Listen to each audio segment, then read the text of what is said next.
Assalamualaikum, ketemu lagi dengan kakek Merza, sang pensiunan gaul banyak acara. Udah lama ya kakek Merza nggak posting di YouTube. Kali ini kakek Merza mau concern di ekonomi Islam dan transformasi. Kakek Merza tuh dulu bekerja di perbankan syariah dan sempat membuat dua buku tentang ekonomi syariah. Pertama adalah aktivitas ekonomi syariah dan yang kedua adalah model dinamika sosial ekonomi Islam. Nah, dalam beberapa episode ke depan, Kakak Merza ingin membahas tentang aktivitas ekonomi syariah.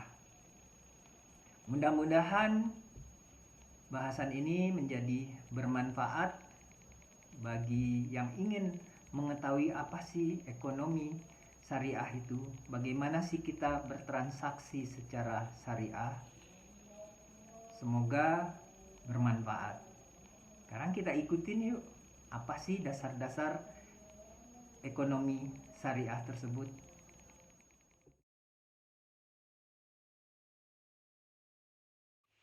Sebagai seorang yang memeluk agama Islam, seringkali kita mempunyai persepsi dan anggapan yang keliru tentang Islam.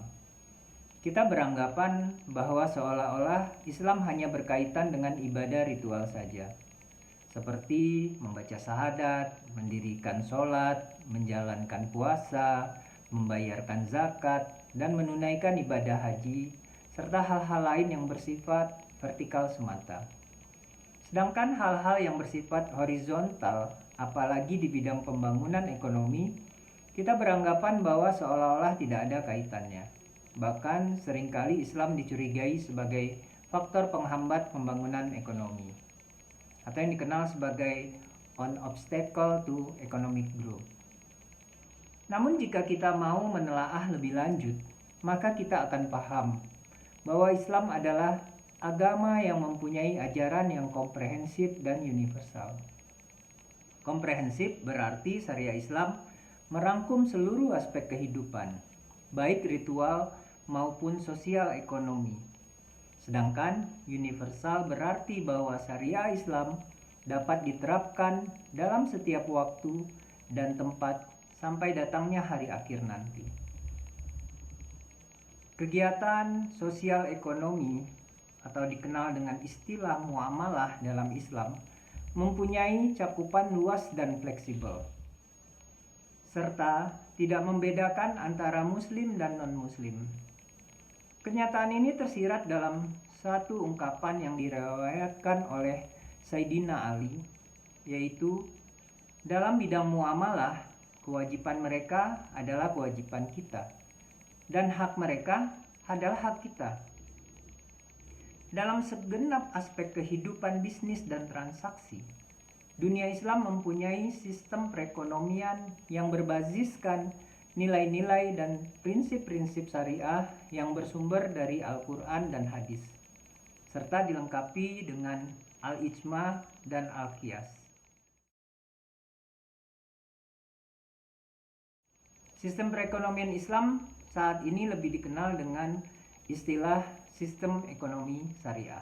Sistem ekonomi syariah mempunyai beberapa tujuan. Pertama adalah kesejahteraan ekonomi dalam kerangka norma moral Islam. Dasar pemikirannya dapat kita lihat di Al-Quran, Surah Al-Baqarah ayat 2 dan 168, Surah Al-Ma'idah ayat 87, 88, dan Surat Al-Jumu'ah ayat 10. Yang kedua adalah membentuk masyarakat dengan tatanan sosial yang solid berdasarkan keadilan dan persaudaraan yang universal. Hal ini dapat kita lihat di Surah Al-Hujurat ayat 13, Al-Maidah ayat 8, Surah Al-Asyuara ayat 183. Yang ketiga adalah mencapai distribusi pendapatan dan kekayaan yang adil dan merata. Hal ini dapat kita simak di surat Al-An'am ayat 165, surat An-Nahl ayat 71 dan surat Az-Zukhruf ayat 32. Dan yang keempat adalah menciptakan kebebasan individu dalam konteks kesejahteraan sosial. Hal ini dapat kita pelajari dari surat Al-Ra'd ayat 36 dan surat Luqman ayat 22.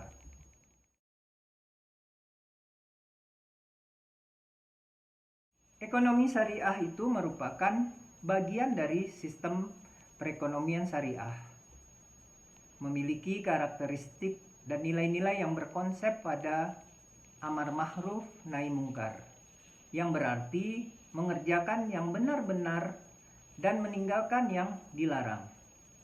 Ekonomi syariah dapat dilihat dari 4 sudut pandang, yaitu pertama, ekonomi ilahiyah atau ekonomi ketuhanan. Yang kedua, ekonomi akhlak. Yang ketiga, ekonomi kemanusiaan. Dan keempat, ekonomi keseimbangan.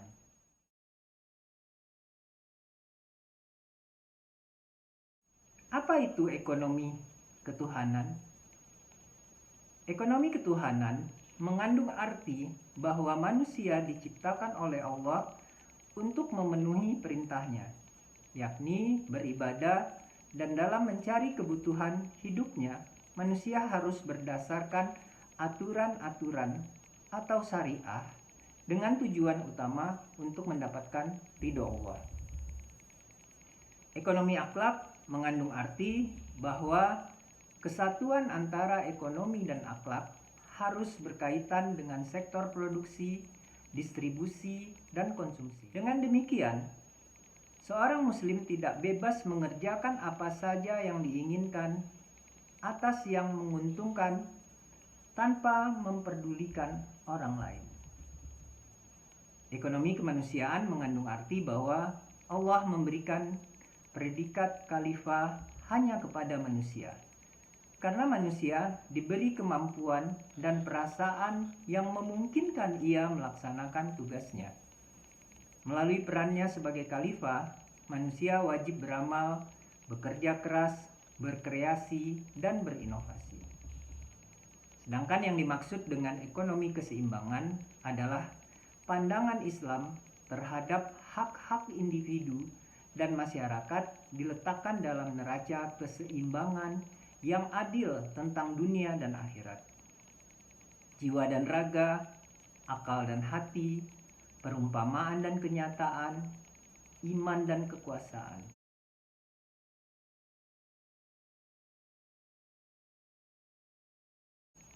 Ekonomi yang moderat tidak menzalimi masyarakat, khususnya kaum lemah, sebagaimana yang terjadi pada masyarakat kapitalis.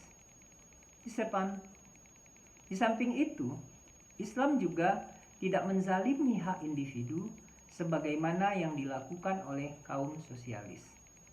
Tetapi Islam mengakui hak individu dan masyarakat secara bersamaan. Dengan demikian, dapat kita lihat bahwa sistem ekonomi syariah mempunyai konsep yang lengkap dan seimbang dalam segala hal kehidupan. Namun, kita sebagai penganut Islam seringkali tidak menyadari hal itu.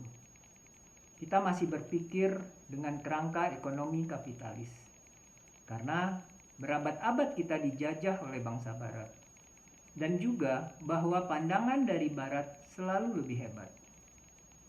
Padahal tanpa kita sadari, ternyata di dunia Barat sendiri telah banyak negara mulai menjalankan perekonomian yang berbasiskan syariah.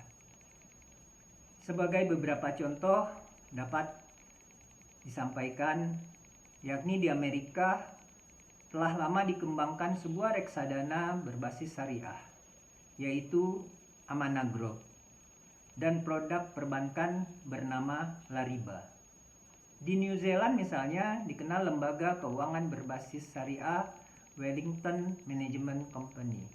Di Swiss ada pula yang dikenal dengan Dar al-Mal al-Islami. Serta beberapa negara lain seperti Inggris, Luxembourg, Jerman yang telah memajukan praktek perekonomian berbasis syariah. Bahkan lebih menarik lagi, beberapa lembaga keuangan global seperti ASBC, Bank ANZ, Standard Chartered, Jardine Fleming, Deutsche Bank, dan lain-lain ternyata sudah melebarkan sayapnya memasuki industri keuangan syariah. Lalu, apakah kita, masyarakat Indonesia yang beragama Islam, hanya akan menjadi penonton saja dengan berkembangnya konsep sistem perekonomian syariah? Ekonomi syariah berkembang di internasional, kemudian masuk ke Indonesia. Baru setelah itu kita sadar bahwa sistem tersebut telah berhasil membawa kondisi ekonomi menjadi baik setelah masa krisis ekonomi yang berkepanjangan akibat digunakannya sistem kapitalis dan sosialis di masa lampau. Oleh karena itu, sebelum terlambat, marilah kita dapat mengkaji dan menjalankan lebih dalam tentang ekonomi syariah sebagai penopang ekonomi kerakyatan.